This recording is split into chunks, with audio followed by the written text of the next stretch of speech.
I spent money.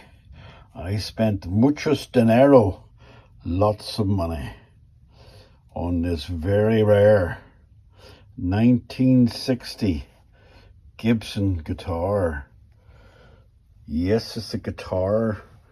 It's not a mandolin or a banjo, but a 4-string tenor guitar that's 63 years old and completely original. Very rare find, and it was in my local auction. And I was naughty because a couple of my friends rang me during the day and I didn't want to answer the phone because I knew they would probably ask me about this guitar and I wanted it. Now, it doesn't look like much, but it's extremely rare.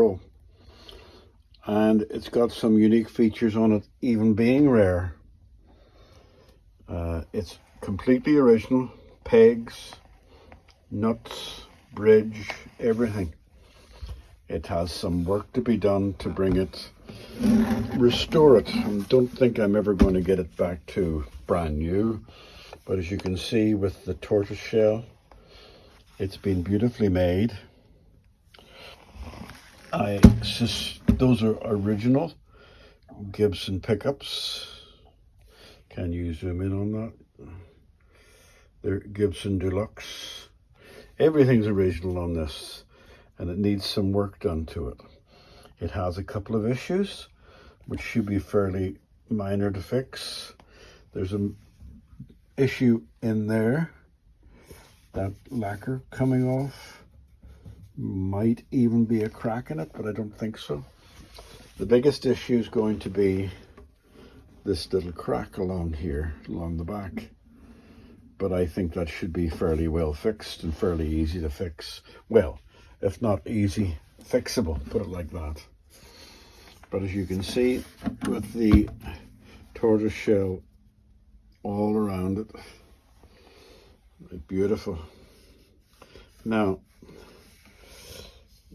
the going price for these, if you're trying to buy one that's completely done up and restored, you can see the crack there, is about £1,500. Now, this is the most expensive second-hand guitar I've ever bought, and I'm going to take my time and get it restored as best as possible. Everything is working. Tuners are working. Tuners are actually very smooth. Did I read somewhere that they use shallow or pickups in the Gibson? But I must look that up. There's some touching up to do. But it's a beautiful guitar.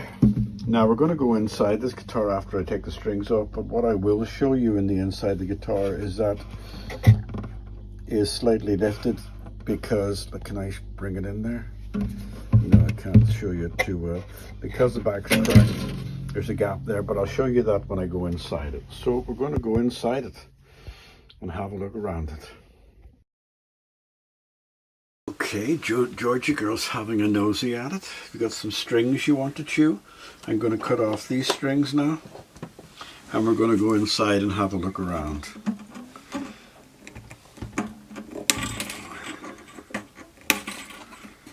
Alright, Georgia girl, you can play. I'm going to go inside and see what I see now. I haven't looked inside, but I'm going to do both. I'm going to look inside and we're going to look together. So, right, okay. There is that strut that's slightly lifted. Let's see what else we can see inside this guitar. What's that at the back? It's a lovely made guitar. Gibson did a very fine job, very high quality mahogany all round. Very little known about these guitars. Even you search them on the internet, there's no gathering of people telling you all sorts of things about how they're made and all that sort of thing. Now what's that there? Is that glue? That's glue, yeah. And the kerfing's all nice. I'm going to test that. I'm just going to have a quick look around it first for anything that I might see. Right, okay, let's have a look at the... Oh, what happened there? I don't know what happened there. We're going to have a look at the pegs. Right, okay, and the top. I'm going to press down on it to make sure there's no struts loose here. Yeah, well look, there's a crack there. So that has to be glued. Somebody may have tried to glue that before. Truss bond will, tight bond will take care of that in 2 seconds. Nothing on that side that I can see, but then when I look on the camera, I'll see differently. Let's have a look on this side of the truss rod. Nothing there. I'm pressing down on the body as I look. Right. Nothing. So we know what we've got to do. Now the interesting thing about this, also the interesting thing about this, I have to say, is that there were a small batch of these made that didn't have serial numbers on them. And there's only a handful like that. Why? I haven't been able to discover yet. But this is one of those that doesn't have a serial number on it. Doesn't make it less worth, doesn't make it any less worth. It actually may make it more worth because it's one of a few handful of genuine Gibsons that may have been a batch that missed the serial number person, because the serial number is usually on the back. We'll have a look at the back there. Serial number is usually on the back there, on that head piece there, but I can't see no sign of it. Sometimes it's inside in the guitar on a piece of paper on these things, as far as I can tell. Now the only thing that's missing on this guitar is the, I'll show you, see the tuner cover? No tuner cover on those. There is a truss rod, so we're going to have a good look at the truss rod. We're going to have a good look at the neck, and cab on and cab on, and I think they're even cab on pegs. So this has been tied, and you know what I think about tied strings. So I'm going to take that off and we're going to look at this in depth. What I'm going to do with the head I haven't decided yet, but I don't want to hide that coloration or anything to do with it. So I haven't decided what to do with that. And I haven't decided what to do with the patina on the guitar yet.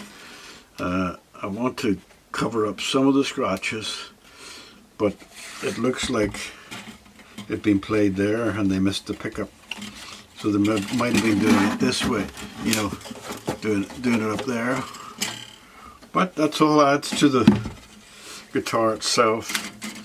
And what I'm going to do with this, whenever I have finished with it, I don't know, because I'm not going to keep it.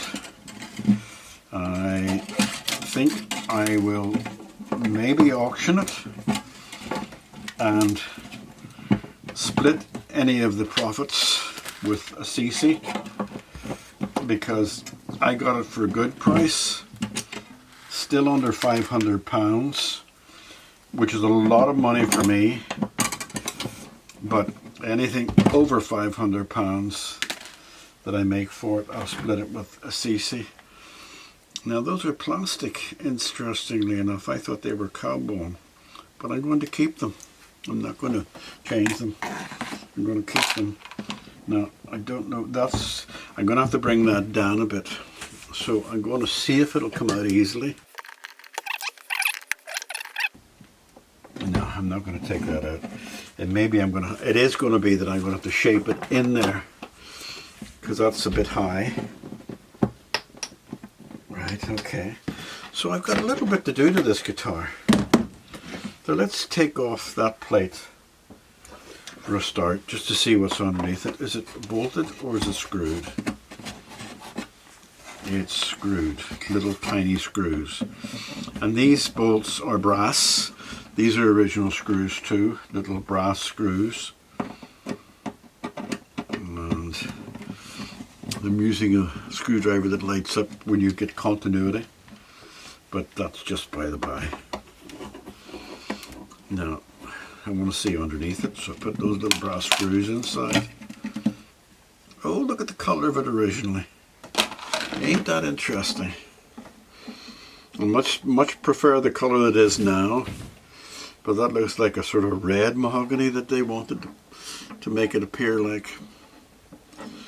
But there you go, ain't that interesting? Well, at least I think it's interesting. I think the crack's going to be very easy to fix.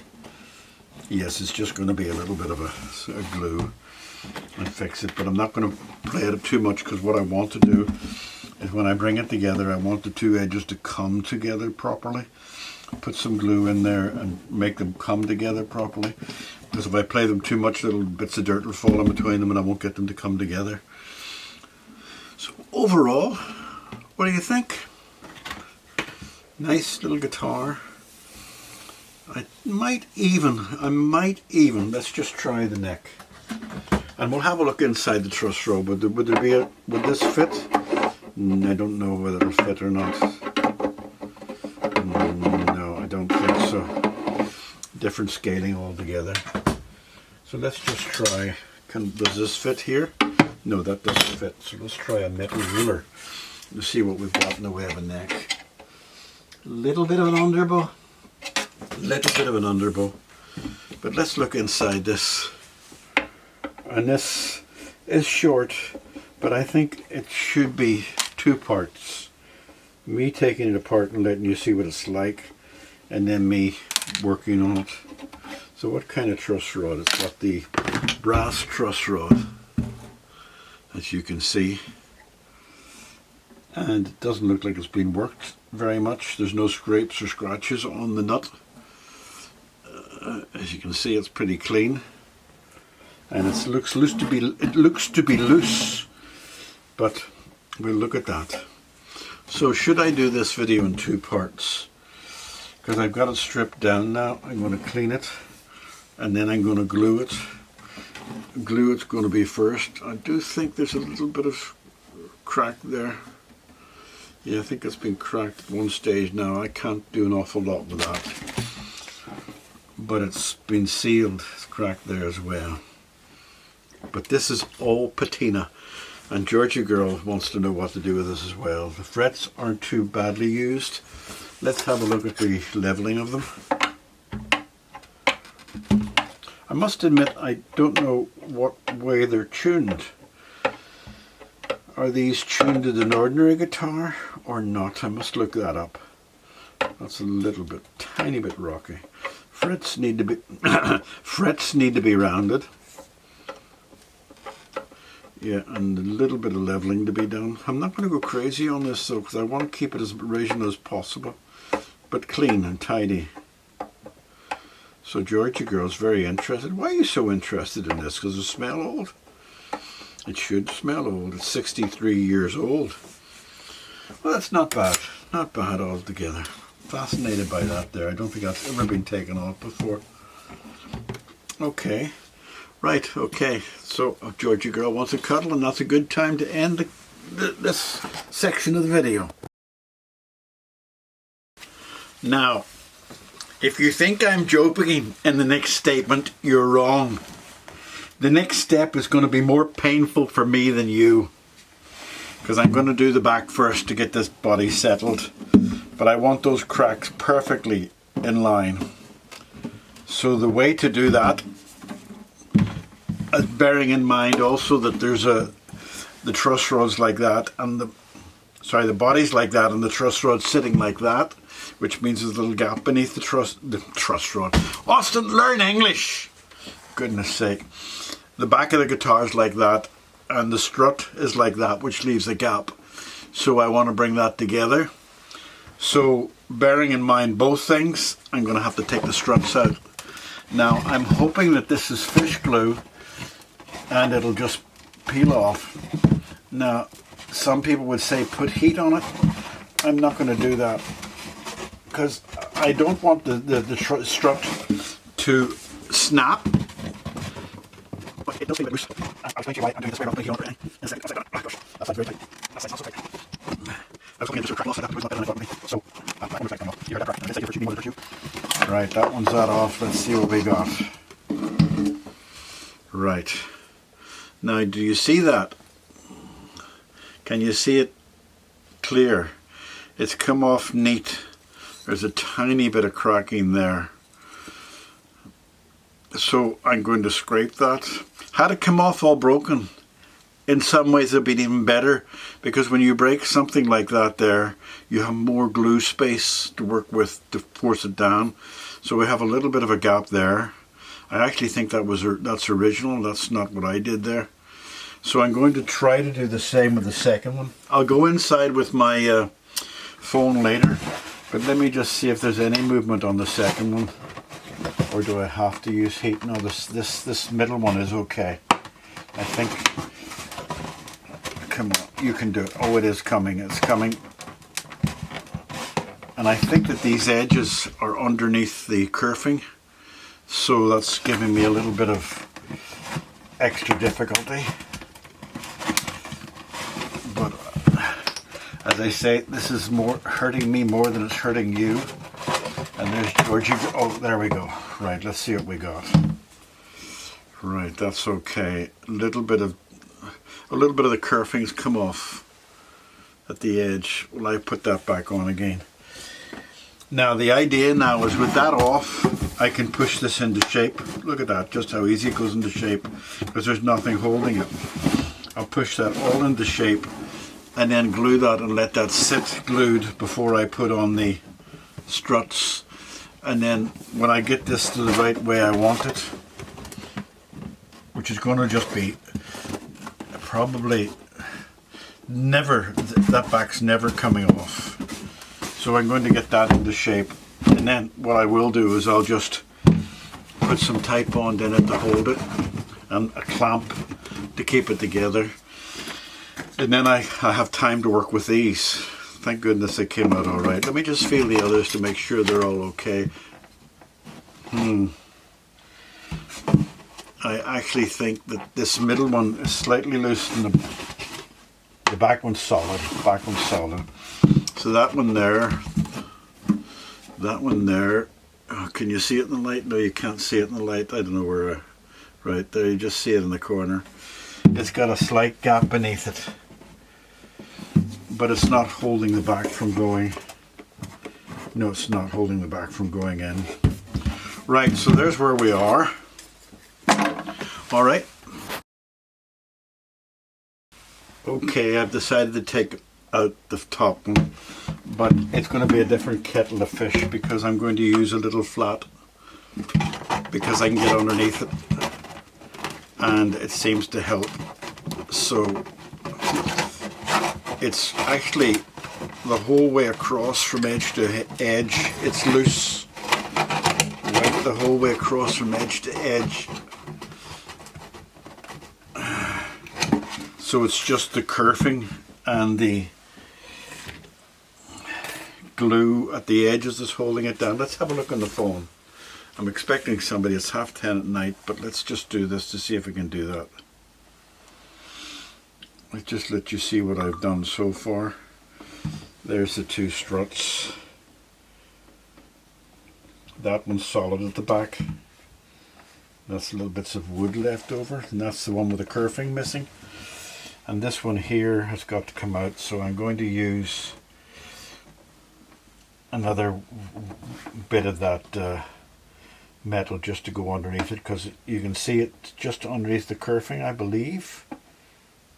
That's a good guitar manufacturer does that. So hopefully we'll get away with that without too much hassle. I got a feeling that might be fish glue or rabbit glue, but it's hard to tell. I'm not tasting it.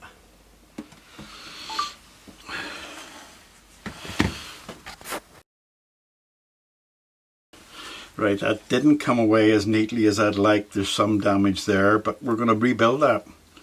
And we're going to make a little bit of kerfing there on the edge. But we're going to rebuild that, and I don't need to worry about the sizes because all three are different sizes. So let's just go inside and look again. Let's go inside and see what mess I left behind.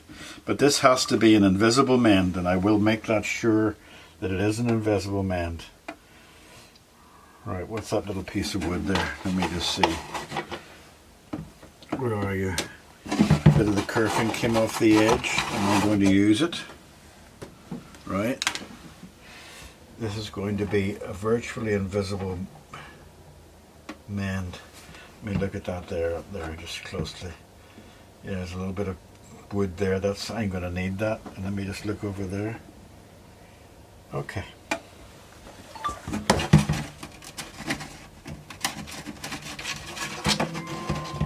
+44 7929 outside. So, what I'm going to do first is dilute some Titebond and put it in this crack. And then I'm going to put on a brace across it, because can't you see it? I don't know. If I press there, you'll see it moves because the struts are out. But I'm going to put that across it like that and tighten it with these at each side to push it down so that it can seal, and the same will happen at this end. Now I have to dilute the Titebond because I want it to soak in, and then when it's soaked in a bit, I'll take off all the Titebond and then put in pure Titebond in it without any dilution and force it in as best I can in both those cracks. Fortunately they're right along the seam, which is fine.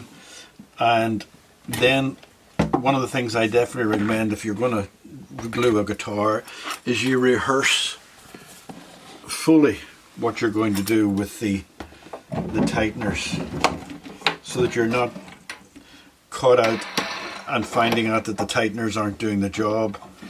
So this is not going to take an awful lot of pressure, but when I tighten down that end, you'll see it pushes the crack right down in. And the same will happen there. So I'm going to get the glue into there first. I'm going to dilute it by about 50% just to make it run, maybe even less than that, maybe 25, 75. But I'll come back to you when I'm ready to do that.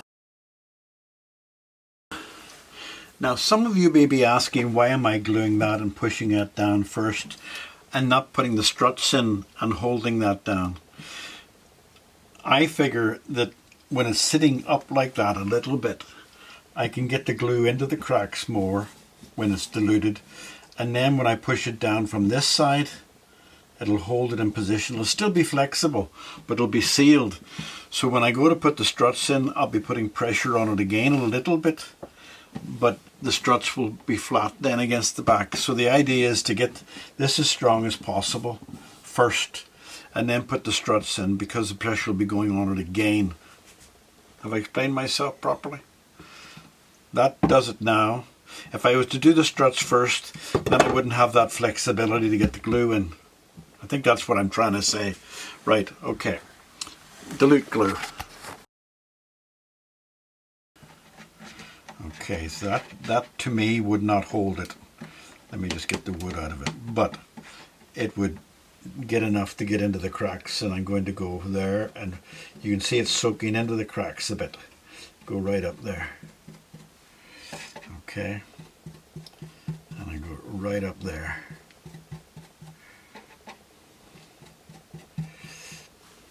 Yes, you're recording. I forgot that if I was recording, you were recording. Were you recording? This glue dries clear. So with Titebond, if you were gluing two pieces of wood together and you had to slide them about, you have about a minute to 2 minutes. But when you're gluing something like this, the glue won't go hard for about 7 or 8 minutes. So you've got about 7 or 8 minutes to work on it to get it into position. You see the way it's soaking inside there? So you've got about 7 or 8 minutes to work with it, maybe even up to 10 or 15 depending on what way you're going to use it. But that to me is soaked in enough. What I really don't want to do, but I don't think I have any say in the matter, is I don't want it to soak through to the other side, because I don't want to see any glue on the other side. But I may not be fortunate enough to get away with that. So now I'm going to put in, you see the squeeze through, right? You can see squeeze through there. Right, so that's good. Now I'm going to put full strength type on into that. Actually, what I will do, let me just see, I'll use this, press the squeeze through, wipe off the squeeze through, because that'll allow the other more, the thicker glue to get into there. So do the same thing.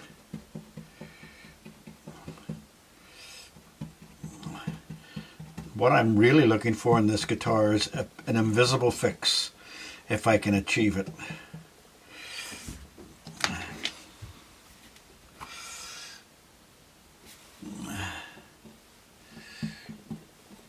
If I can achieve it, because it's not always possible. That even goes for the struts and the inside. I want an invisible fix, which I hope is possible.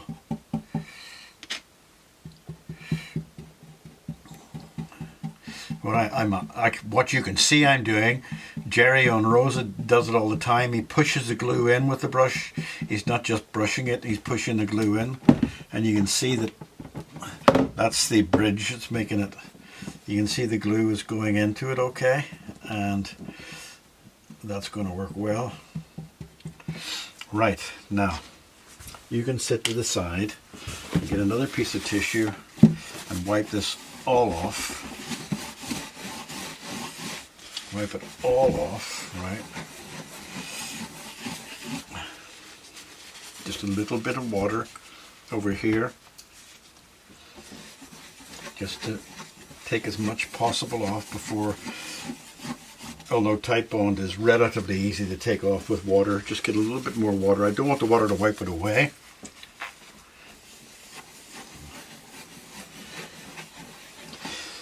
Right, now we're going to put a strut there.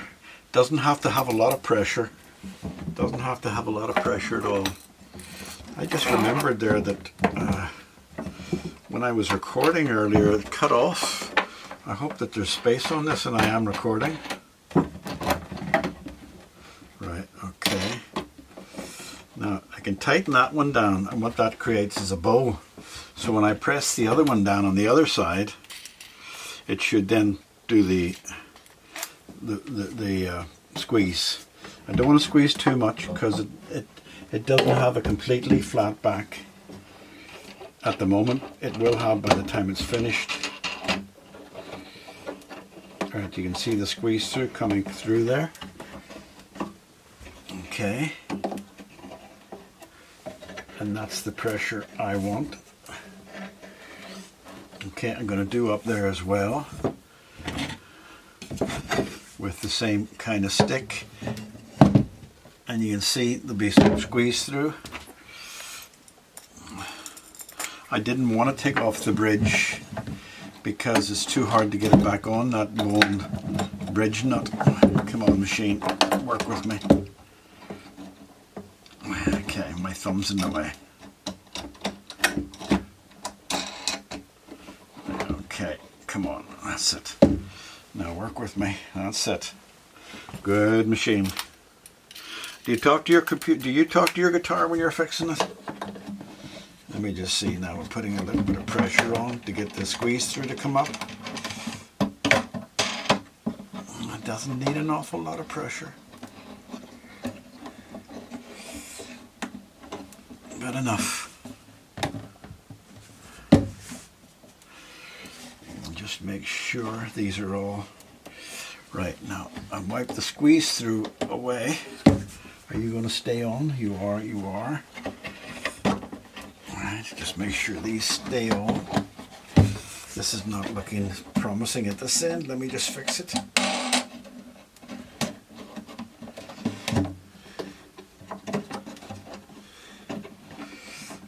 That's why I tell you about rehearsals.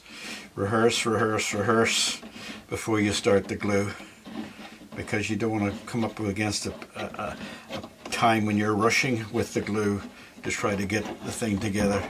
You want to get it everything in hand so you don't have to do it again. So let me just take off the squeeze through, and a little bit of water, of course. Now that squeeze through is going to vanish. You're not going to see it, and I can use a little bit of stain on it if I get the right color of stain. So that'll sit for 48 hours, but while that's sitting, I'm going to sand these down because they've got the glue on them. I have a feeling it's fish paste, fish glue, because it smells a little bit fishy, but I'm not an expert on that. So I'm going to sand that down. I'm going to put these old little bits back again, sand that down, and I've noticed on the inside of the body where this was sitting, there's a slight ridge. Now I need to study that, because if it's glue, I need to sand it. But what I don't want to do is sand inside the body and leave a mark. I don't mind sanding there because you can take that off, nobody will see it. But if I sand on the inside, it might be whiter than the rest of the inside of the body. But we'll see what happens. So I'll not show this on camera, it's just a matter of sanding and taking off. I might even leave the dirty edges on if I can, because it's seeped up over the edge. And I don't want to, when I put the tight bond on, I don't want squeeze through on the tight bond. I want it to sort of stay right in the middle, hidden in a way. But even the tight bond will be invisible, so it'll hardly be seen. So that's it for now until we come back to take this apart and then put the struts in. Ciao. Right. By the way, I didn't put anything underneath this bar because there's so little pressure on it that it's not going to cause any issues at all. I'll put these to the side because I will need them later on again when I do the inside ones. When I do the struts inside. Now I'm not going to play with that too much, I'm not going to pressurize it. I know it's sealed. I haven't hidden the cracks yet, but I will be doing that later on. My job now will be to put the struts in and do that hidden, in the hidden fashion. I'm going to use, what I will be doing, there's not much you're going to be able to see. I'm going to put the struts in with glue on them, a light touch of glue, and then I'm going to put little bamboo sticks or little sticks on top of them, which I haven't made yet, but the sticks will sit like that, depressed down against the top, and just put a light pressure on them just to stick it down. Right, I have been rehearsing and rehearsing to get the first strut in invisibly, which is what I'm aiming for. Now in this instance I've put a little bit more pressure on the back, so I've used felt pads, 3 on the back and 2 in the front, which means the middle of the back is slightly raised, okay? And when I put that in like that with glue on it, gently, I'm going to use these 2 little things that I made just to prop them up on each side. They have a little groove on each side, so I'll push them there and they'll wedge. This is not where they're going to go, by the way, I'm just showing you. And they'll wedge there and hold the 2 sides down. Don't need to hold the middle down because it's slightly up and the 2 sides will force it down. That's why I have some protectors on the guitar, because I'm putting a little bit, only a little bit more force on it than I want. And I'm not going to do this on camera because this is a family friendly channel and I think there might be a bit of swearing. So I'll come back to you when I've finished it, finish putting it in and putting the tight bond on it and everything, and I'm going to clean the tight bond very thoroughly off it because I don't want it to be seen and I don't want it to be messy. So there might be some adult language being used. Alright. Okay, forgive the noise because I'm fixing somebody's computer there and it's working in the background. But as you can see, I have those wedged in, and that little bit of white will turn clear. And there is a tight bond right to the ends. So whenever this is done, I can take those off in 48 hours.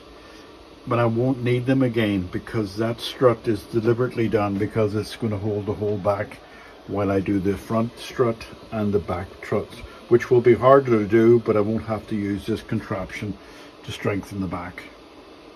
So 48 hours from now, here we go. Okay, like everything, this is 3 days later. I would like to have been 48 hours, but other guitars got in the road of my own. So I'm going to just remove this.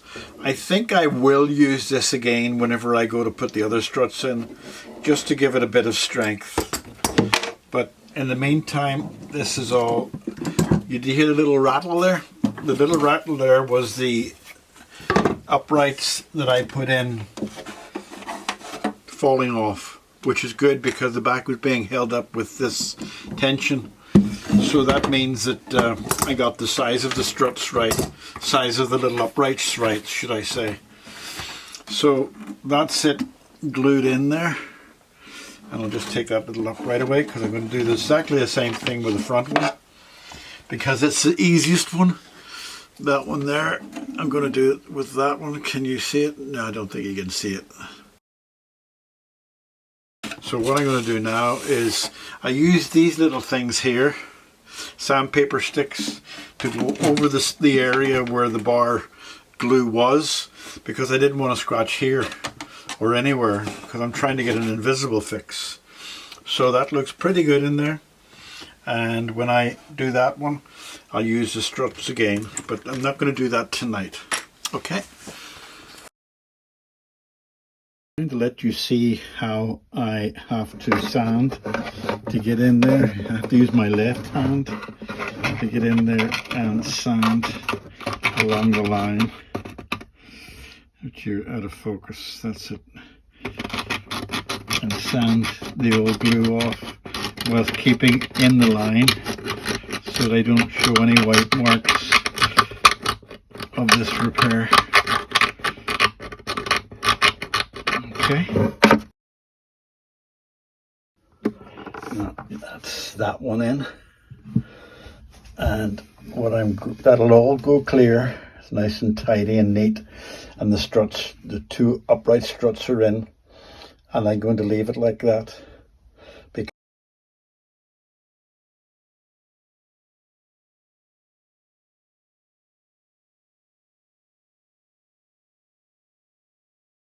because the other strut is holding everything nice and tight. So we'll leave that for 2 days and come back to it.